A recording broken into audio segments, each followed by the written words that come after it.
हमारे साथ इस वक्त बीजेपी के नेता राम कदम जी मौजूद है। राम कदम जी, टीवी 9 भारतवर्ष से बात करने के लिए शुक्रिया। एक सैम पित्रोदा का बयान है जिसको लेकर प्रधानमंत्री ने भी कांग्रेस पर हमला किया है। उस बयान को आप कैसे देखते हैं? बीजेपी और खुद प्रधानमंत्री का आरोप है कि भारतीयों को बांटकर उनके चमड़ी के यानी स्किन के कलर के हिसाब से बांटकर देखने की कोशिश कांग्रेस ने की। ये दुर्भाग्यपूर्ण हमेशा कांग्रेस का रवैया रहा है। अगर हमने इसके पूर्व भी देखा होगा तो कांग्रेस का चाल, उनका चलन, उनका चरित्र केवल और केवल एक तबके के समाज को, उनके हितों की रक्षा करना रहा है। फिर देश के 140 करोड़ आबादी ने किया क्या? देश की आज़ादी के बाद भी वही हुआ और 75 वर्ष के बाद भी यही करेगी कांग्रेस। देश में रहने वाला हर इंसान, भले वो किसी भी धर्म का हो, वंश का हो, जाति का हो, धर्म का हो, हर एक का विकास होना चाहिए, हर एक के उत्थान की चर्चा होनी चाहिए। पर कांग्रेस दल का ऐसा नहीं है। केवल वोट बैंक की ओछी राजनीति के लिए वो इस प्रकार की विचारधारा को आगे लाते हैं। यह विचारधारा राष्ट्र को आगे लेके नहीं जा सकती। यह कुछ वोट कांग्रेस को जरूर दे सकती है, पर क्या ऐसी घिनौनी मानसिकता आगे बढ़ने वाले देश के लिए यह पूरी तरह से घातक है। सैम पित्रोदा का चुनाव के बीचों बीच ये दूसरा बयान है। पहले उन्होंने संपत्ति के बंटवारे असेसमेंट को लेकर एक बयान दिया जिससे भी कांग्रेस ने किनारा किया। इससे भी कांग्रेस है। सैम पित्रोदा ये कांग्रेस दल के, कांग्रेस नेता राहुल गांधी के करीबी है, ये इनके गुरु है। अब कभी कभी दल के नेता नहीं बोल पाते पर गुरु के मुख्य रूप में वाणी आती है और पूरे देश भर में चुनाव के समय फैलती है। इसका टाइमिंग देखो आप। सैम पित्रोदा के दोनों बयान और दोनों बयानों का टाइमिंग, ये कांग्रेस दल का सोचा समझा षड्यंत्र है। ये कांग्रेस दल के गुरु है। एक कसाब का मुद्दा भी चुनाव के बीचों बीच आया और आपके महाराष्ट्र के ही कांग्रेस के बड़े नेता ने बयान दे दिया और सीधे सीधे आप देखिए कि उस अधिवक्ता बीजेपी के उस कैंडिडेट पर इल्ज़ाम लगाया जिसने कसाब को फांसी के फंदे तक पहुंचाया। इसको आप कैसे देखते हैं? चुनाव के ठीक बीचों बीच देशद्रोही का आरोप उज्ज्वल निकम पे ही लगा दिया। नहीं, कांग्रेस के महाराष्ट्र के विपक्ष के नेता वडेट्टीवार जी ने एक पल के लिए उस पुलिस कांस्टेबल तुकाराम ओमड़े को आंखों के सामने लाते, जिन्होंने कसाब को जिंदा पकड़ने के लिए अपने प्राणों की आहुति दी, उसकी विधवा, उनकी पत्नी को सामने लाते, उनके बच्चों को लाते सामने, जो हजारों सैकड़ों लोगों ने अपने प्राण गंवा दिए बम कांड में, उनको आंखों के सामने लाते। ओछी राजनीति करने के लिए आप कुछ भी बोलोगे। उज्ज्वल निकम, जिनको हर रोज किसी न किसी आतंकवादी के फोन आते थे, धमकियां आती थी, मार देने की बातें होती थी, उसके बावजूद भी उन्होंने कसाब को फांसी के तख्तों पर पहुंचाया। उनके साहस को सलाम करने का छोड़कर कांग्रेस मजाक कर रही है। यह कांग्रेस हमारे देश का मजाक कर रही है। यह अप्रत्यक्ष रूप से पाकिस्तान के प्रवक्ता के रूप में लोग बात कर रहे हैं। चुनाव के पहले यह नतीजा है तो चुनाव के बाद क्या होगा? कैसे समर्थन हो सकता है वडेट्टीवार जी के इन बातों का?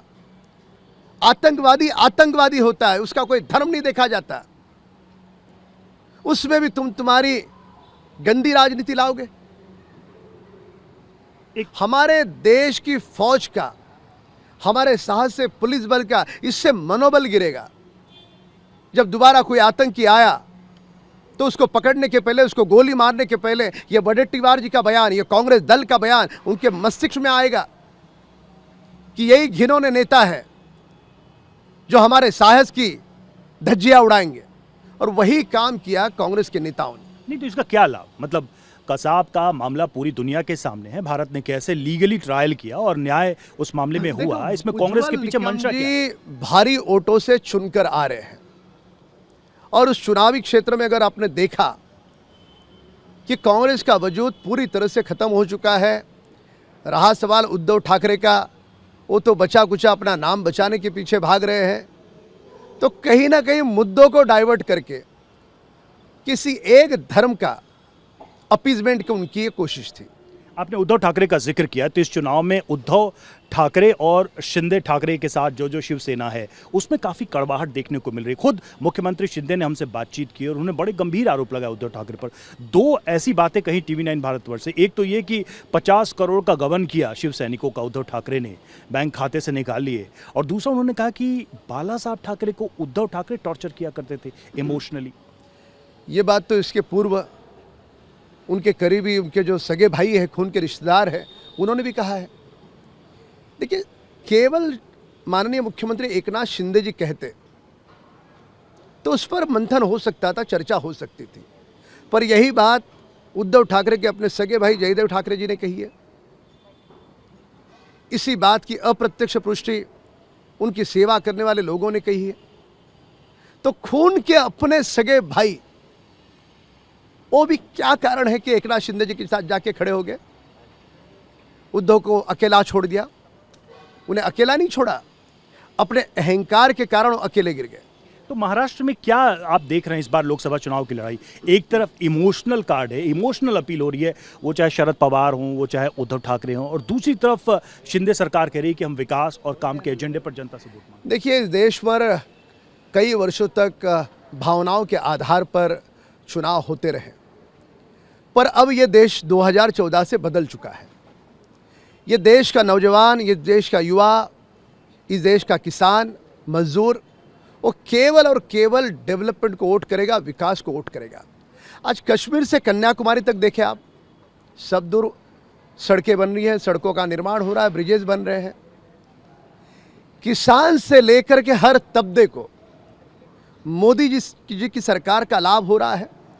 25 करोड़ लोग जो गरीबी रेखा के नीचे थे, वे ऊपर आए।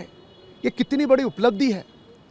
55 करोड़ लोगों के बैंक में खाते खुले, ये अपने आप में विश्व रिकॉर्ड है।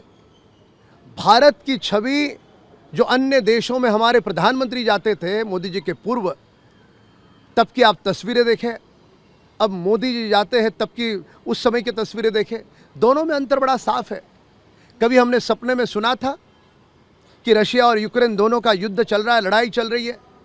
ऐसे में भारत देश के हमारे वंदनीय प्रधानमंत्री मोदी जी फ़ोन करके उस युद्ध को रुकवाते हैं। रुकवाने का कारण क्या? हमारे देश के जो नौजवान हैं, जो वहाँ पर पढ़ रहे हैं, उनकी वापसी के लिए युद्ध को रोका जाता है। ये इसके पूर्व कभी नहीं घटा। राम कदम जी, लेकिन आपने उपलब्धियां गिनाई, वहीं 3 चरणों के चुनाव तक आते आते हम देख रहे हैं कि यहाँ पर चाहे महाअघाड़ी हो, चाहे कांग्रेस हो, दूसरे घटक दल हो, वो कह रहे हैं कि हार दिख रही है बीजेपी को, इसलिए प्रधानमंत्री तक अब हिंदू मुस्लिम का राग अलाप है। उन्होंने मुस्लिम आरक्षण का मुद्दा हर जगह उठाया, यहाँ तक कि मंगलसूत्र की भी बात आ गई, और उसको लेकर भी बीजेपी पर काफ़ी हमले हो रहे हैं। इसको आप कैसे देखते हैं? ट्रिपल तलाक के कानून से किसको लाभ होना है? हमारी उन मुस्लिम बहनों को लाभ होने वाला है जो 3 बार तलाक तलाक बोल करके जिनकी जिंदगी बर्बाद की जाती थी। क्या ये उनके हितों की रक्षा नहीं है? क्या 25 करोड़ लोग जो गरीबी रेखा से ऊपर उठे, क्या उसमें मुस्लिम भाई नहीं है? क्या जो 10% आरक्षण जो इकोनॉमिक तौर पे दिया गया है, क्या वो मुस्लिम भाइयों को नहीं मिलता? उनको भी मिलता है। घर घर जल, क्या उसमें जल देते समय या टॉयलेट देते समय या 4 करोड़ प्रधानमंत्री आवास दिए गए, वो देते समय किसी धर्म को दिए और बाकी धर्मों को नहीं दिए? ऐसे हुआ है? कतई नहीं हुआ। विकास की गंगा हर एक के द्वार पर गई है। आयुष्मान कार्ड देते समय केवल हिंदुओं को दिया, ईसाइयों को नहीं दिया, ऐसा नहीं हुआ। उसमें जात धर्म पंथ नहीं देखा गया, ना ही देखा जाएगा। सबको लाभ इसका मिलेगा। इसके बावजूद इस प्रकार का नैरेटिव सेट करना, यह विपक्ष की राजनीतिक मजबूरी है, करारी हार के कारण। लेकिन चूंकि आपने आरक्षण का जिक्र किया, तो एक सवाल मेरा उसी से जुड़ा हुआ कि प्रधानमंत्री ने कहा कि ओबीसी या एससी एसटी के आरक्षण को किसी भी तरीके से बांटने हम नहीं देंगे। वहीं राहुल गांधी कह रहे हैं कि 50% का जो कैप है हम इसको हटा देंगे सत्ता में आते ही। तो आरक्षण को लेकर ये जो 2 स्टैंड है, इसको आप कैसे देखें? देखो, ओबीसी के आरक्षण, महाराष्ट्र में जहां पर आरक्षण को लेकर ओबीसी के आरक्षण को या किसी अन्य जाति के आरक्षण को आप धक्का कैसे लगा सकते हो? किसने अधिकार दिया आपको? ये वो कह रहे हैं 50% का कैप हटाएंगे। नहीं, जो कर्नाटक में उन्होंने षड्यंत्र किया, दुष्कर्म किया, वो ओबीसी का हटा करके वहां पर एक विशिष्ट धर्म को दिया, क्या संविधान इसकी इजाजत देती है? ये पूरी तरह से मनमानी कर रहे हैं और ये मनमानी मोदी जी के सामने टिक नहीं सकते। तो एन केन प्रकारेण राम मंदिर को विरोध किया, इसलिए हिंदू क्रोधित है उनसे, तो हिंदू क्रोधित है तो और लोगों को पकड़ो, ये उनका प्रयास है। अभी हिंदू भाइयों को सोचना होगा कि क्या इस प्रकार की मानसिकता, विचारधारा हमारे माँ भारती के मुल्क में चलेगी? कतई नहीं चलेगी। और वो कह रहे हैं कि आप लोगों ने उनके संकल्प पत्र में बिना वजह मुस्लिम लीग की छाप देखनी शुरू कर दी। अब जब कोई मुद्दे नहीं बचते, बोलते ना कि जब मुद्दे न हो तो कम से कम लोगों को भटकाने का प्रयास करो, ताकि लोग भटकने के चक्कर में मूल मुद्दों से उनका ध्यान हट जाए। वही प्रयास कांग्रेस दल के नेता कर रहे हैं, पर देश ने मन बनाया है। एक आखिरी सवाल ग्राउंड में अंत में एक ही लाइन में पूर्ण करूंगा कि इस देश ने मन बनाया है, अंग्रेजी में बड़ा अच्छा शब्द है कि अंडरग्राउंड जो करंट है ना इस समय, चाहे हाथ में झंडा किसी भी दल का हो, उसकी घर की माँ को और पिता को जाके पूछो, उसके बेटे को जाके पूछो कि वो चुनाव में किसको चाहता है, तो जवाब एक ही आएगा कि मोदी जी को चाहता है। छोटा सवाल है, आखिरी सवाल। 400 पार का नारा तो लोकसभा के लिए है केंद्र में, टोटल अगर लोकसभा की बात करें, महाराष्ट्र में क्या नारा है? 48 में से कितनी सीटें? 45 पार। 45 पार। चलिए, बहुत बहुत शुक्रिया राम कदम जी हमसे बात करने के लिए। तो ये थे बीजेपी के नेता राम कदम, जो दावा कर रहे हैं कि महाराष्ट्र में इस बार 45 के पार बीजेपी और गठबंधन को सीटें मिलने वाली हैं। विजय अमित के साथ रवि मिश्रा, मुंबई।